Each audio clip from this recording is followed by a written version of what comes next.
Assalamualaikum warahmatullahi wabarakatuh. Allahumma sholli ala Sayyidina Muhammad wa ala ali Sayyidina Muhammad. Pemirsa yang dirahmati Allah, marilah kita simak ceramah dari Kiai Haji Abdullah Gimnastiar dengan tema Jangan berbohong walaupun hanya nersenda gurau saja. Sebelumnya marilah kita perbanyak sholawat minimal 1000 kali sehari, agar hidup kita penuh barokah dan mendapatkan syafaat kelak. Jangan lupa berikan dukungan kepada channel kami dengan memberikan super thanks seikhlasnya. Semoga menjadi amal jariah bagi Anda. Selamat menyaksikan. Baik, yang kedua adalah bagaimana kita menghindari bohong walaupun dalam bergurau. Jadi kalau sedang bergurau, itu kecenderungan bohongnya itu menjadi mudah. Selain gurau itu suka nyakitin hati orang lain, juga dalam gurau ini dalam gurau ini suka pakai bohong ya. Kemungkinan kita tergelincir. Gini, pada prinsipnya orang-orang yang pada prinsipnya kalau kita bohong ya dan terus-menerus bohong, maka kita bisa dicap nanti oleh Allah sebagai pendusta. Sedangkan kejujuran itu mutlak.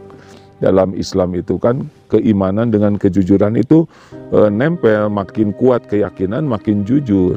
Kenapa ada orang yang tidak jujur? Pasti karena takut ke manusia atau harap ke manusia. Roja dan khaufnya ke makhluk. Takut dimarah, tidak jujur. Atau berharap sesuatu, berharap keuntungan, itu tidak jujur.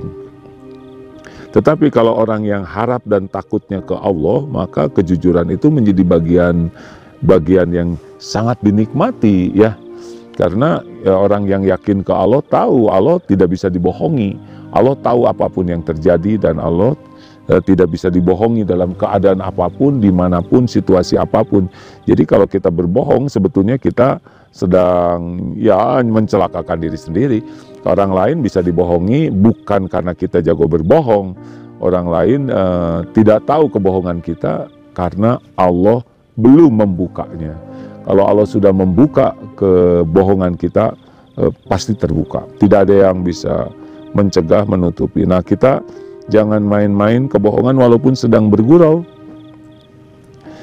Jangan untuk melucu pakai bohong, untuk cerita-cerita menghidupkan suasana pakai berita bohong. Jangan. Allah tahu. Nah, kalau Allah nanti membuka kebohongan kita, izah kita akan sirna. Orang dibuat tidak percaya lagi kepada kita. Kamu pembohong.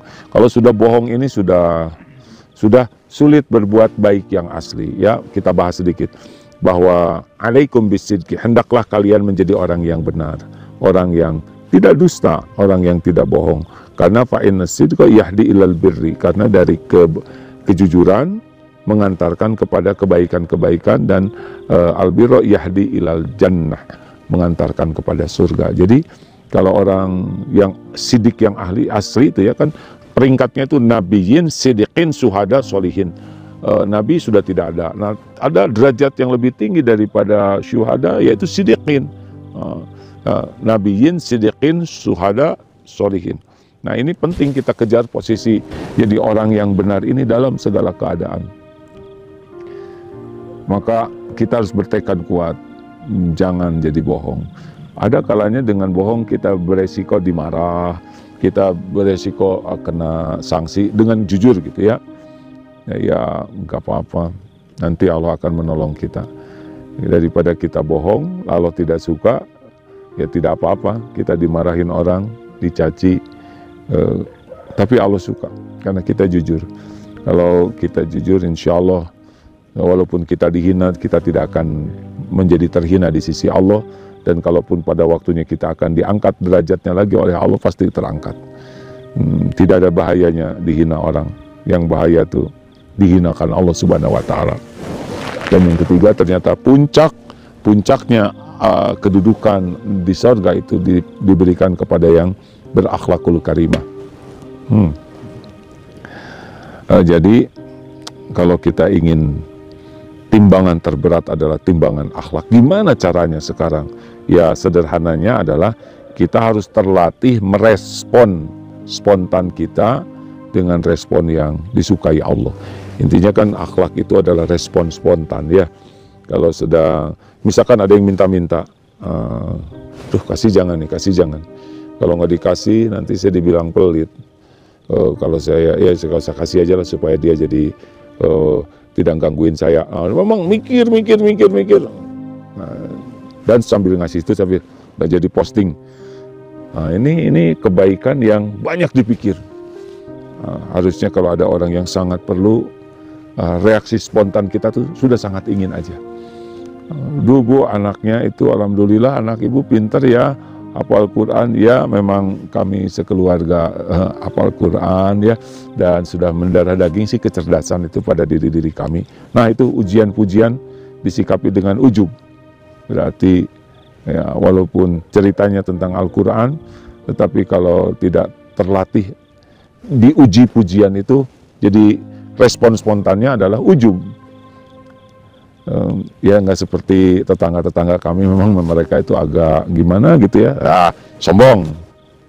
Tapi Bu, itu juga di kelas itu ada yang hafalannya lebih cepat, ya sepertinya lebih cepat, tapi kan belum tentu ngerti, dengki.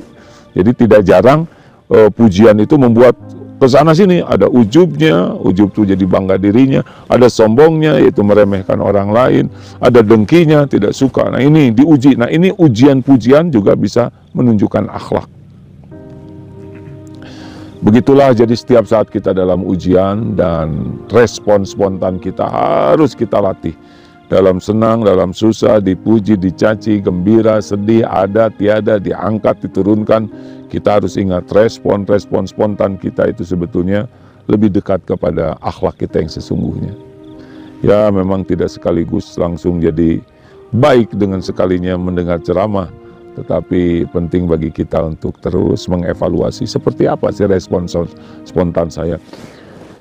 Waktu capek mendengar sesuatu, membaca berita, itu akan keluar